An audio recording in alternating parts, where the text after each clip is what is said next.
So ಅದೇ ತುಂಬ ಕಷ್ಟ ಸರ್ ಅಲ್ಲಿ ಅವ್ರ ಜನ ಅಂದರೆ ಏನು ನಡೆಯುತ್ತೆ ಏನಾಗುತ್ತೆ ಅಂತ ಅವ್ರಿಗೆ ಐಡಿಯಾನೇ ಇಲ್ಲ ಆ ಥರ ಒಂದು ಸಿಚುವೇಶನ್ ಅವ್ರದ್ದು. ಯಾಕಂದರೆ ವೆದರ್ ಕೂಡ ಅನ್ಸರ್ಟನಿಟಿ, ಈ ಥರ ಇನ್ಸಿಡೆಂಟ್ ಕೂಡ ಅನ್ಸರ್ಟನಿಟಿ. ಬಟ್ ತುಂಬ ಒಳ್ಳೆ ಜನ ಸರ್ ಅಲ್ಲಿ.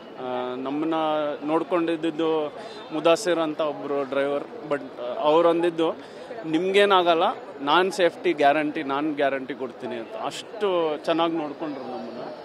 ಆ್ಯಂಡ್ ನಮ್ಮ ಟ್ರಾವೆಲ್ ಏಜೆಂಟ್ ಕೂಡ ಕಿಫಾಯತ್, ವೆರಿ ಹೆಲ್ಪ್ಫುಲ್. ನೀವು ಟ್ರಿಪ್ ಬಗ್ಗೆ ಖರ್ಚು ಬಗ್ಗೆ ಏನು ಟೆನ್ಷನ್ ಮಾಡ್ಕೋಬೇಡಿ, ಅವ್ರು ಊಟ ಅರೇಂಜ್ ಮಾಡಿ, ನಾವು ಹೋಟೆಲಲ್ಲೇ ಇದ್ವಿ, ಆಚೆ ಎಲ್ಲೂ ಹೋಗಿಲ್ಲ. ಸೊ ಪರ್ಸ್ನಲ್ ಆಗಿ ನೋಡಿಕೊಂಡ್ರು ಅವರು. Thank you to the government of Karnataka, RCM sir. ನಾವು ದೂದ್ಪತ್ರಿಯಲ್ಲಿದ್ವಿ. ದೂದ್ಪತ್ರಿಯಿಂದ ಅಲ್ಲಿ ರೇಂಜ್ ಏನಿಲ್ಲ, ನೆಟ್ವರ್ಕೇ ಇಲ್ಲ. ಸೊ ಅಲ್ಲಿಂದ ವಾಪಸ್ ಬಂದಾದ್ಮೇಲೆ ನನಗೆ ಬ್ಯಾಂಗ್ಳೂರಿಂದ ಕಾಲ್ ಬರ್ತಾ ಇದೆ, ಈ ಥರ ನಡೆದಿದೆ, ಏನಾಗ್ದಿತ್ತು, ನೀವೆಲ್ಲಿದ್ದೀರಾ ಅಂತ. So it was a shocker. ಅದೇ 9 days ಟ್ರಿಪ್ ಇದ್ದಿದ್ದು ಕಟ್ ಶಾರ್ಟ್ ಆಯಿತು. UV by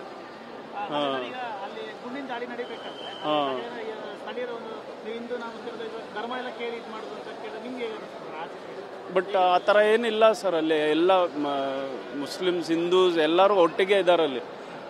it's a nice place, it's a beautiful place.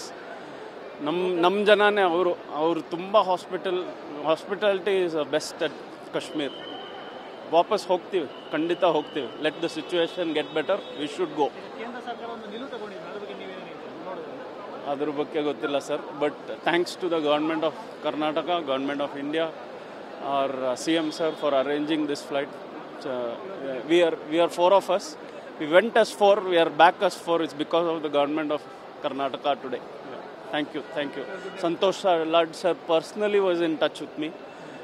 ನಮ್ಮ ಡೀಟೇಲ್ಸ್ ತೊಗೊಂಡು ಅರೇಂಜ್ ಮಾಡಿ ಬೆಳಗ್ಗೆ 4 AM ಕಾಲ್ ಮಾಡಿದಾಗ ನನ್ನ ಟಿಕೆಟ್ ಇಲ್ಲ ಕೈಯಲ್ಲಿ. But he made sure it's a special flight, you just come there, I will receive you personally. So he was there throughout. And 4 o'clock 3 o'clock ಎದ್ದು travel ಮಾಡಿದ್ದು ವಿತ್ ದ ಕಿಡ್ಸ್. ಫ್ಲೈಟಲ್ಲಿ ಎಲ್ಲ I was taken care, food, beverage, everything was taken care. Good, thank you. ತುಂಬ ಗಾಬರಿ sir. ಕಾಲ್ ಮೇಲೆ ಕಾಲ್, ವಾಪಸ್ ಯಾವಾಗ ಬರ್ತಾ ಇದ್ದೀರಾ ಅಂತ. Back to Bangalore. ಗಣೇಶ್.